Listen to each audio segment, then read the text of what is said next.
So I had a thought that is pretty significant, and that's why I do these recordings. I just started this and I really like it. It's like a diary almost, but you know, just a video, and I don't have to do all that writing and stuff, you know, so I get my thoughts out a lot quicker, they're a lot more fluid, so this is fun. But I'm driving home right now, and I was looking at the cars aside of me, and it's interesting because, you know, I picture myself, you know, I want this Camry, the 2012 Camry. It's a sweet car, right? But my goals aren't congruent with that. My goals are me accomplishing a lot more than just being able to afford a Camry. You know, it's if I'm successful in this business, I'm going to be able to afford a lot more. So the solution to this is not to raise my standards, but to focus on my purpose at hand, and then all those other material things will come along with it.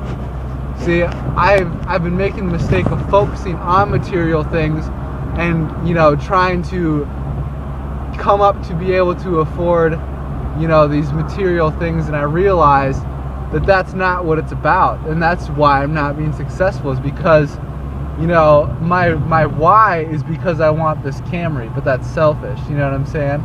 So I think to have a proper balance in life and to accomplish your goals, you know, God's gonna help you if you have good intentions. And buying myself a Camry, just to buy myself a Camry, aren't good intentions. But I figured out, if I focus my energy on just being successful in this business, then all of those other good things will happen also. And I've got some weird reflective stuff going on here with all the shadows and the sun. I can't really figure that out, but I'm driving, so this is kind of dangerous. So I'm just gonna stop moving that around. But yeah, so significant discovery: don't focus on material things, focus on what you want to be.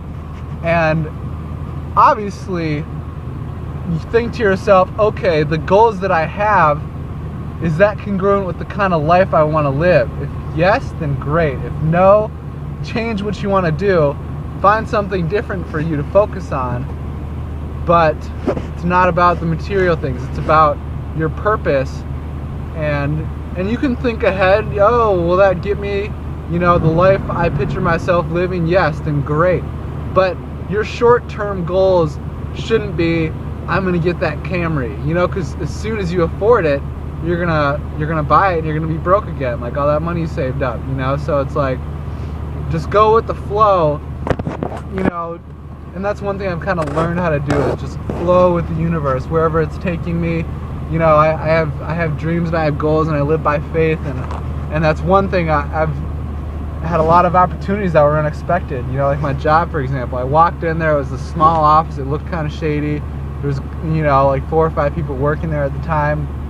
I'm thinking to myself, how am I ever going to make it here?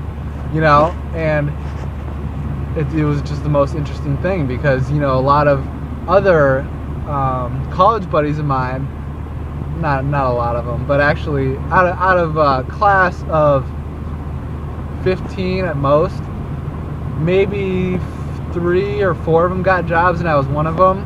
2 of them were with corporate companies, and you know, the corporate companies aren't paying for these guys' schooling, you know, but I that was one goal of mine, is I wanted to find a place that, you know, would pay for my school, and I prayed about it, and it came about, and it was in the weirdest, you know, the blessing was wrapped in a weird gift wrapping that, you know, kind of made me go, oh, is this really what I want? I couldn't see what was inside. The cover on the outside was kind of like iffy, but, you know, once I opened it up and accepted the opportunity by faith, a lot of doors opened for me, and I think that's because I trusted God. And, you know, I gotta, you know, another really important thing is keep God number one. You know, that's one thing that I hear a lot of successful people do, and I've believed most of my life, and now I'm really reinforcing that into my life.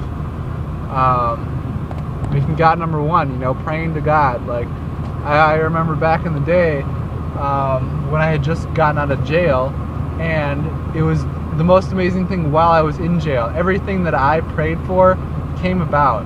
And I don't tell a lot of people that because it's weird and they get jealous or they don't believe me. But everything that I prayed for came about, so I realized how powerful that was. Because really my mind was clear in jail. I just cleared my mind. That was the only way I could survive and stay sane, was to have a clear head, not worry about any problems. And I learned a lot from that. And because of that experience, I put in my calendar phone, pray, and it's a reoccurring event every morning is to pray. And I definitely stopped doing it for a while, but the reason why I put it in my calendar is because I knew that I was gonna, shade away from that. I knew that I was gonna stop doing that, or something could happen and I would forget how important praying is. And that's why I put it in my calendar, because I never wanted to forget, how important it was and how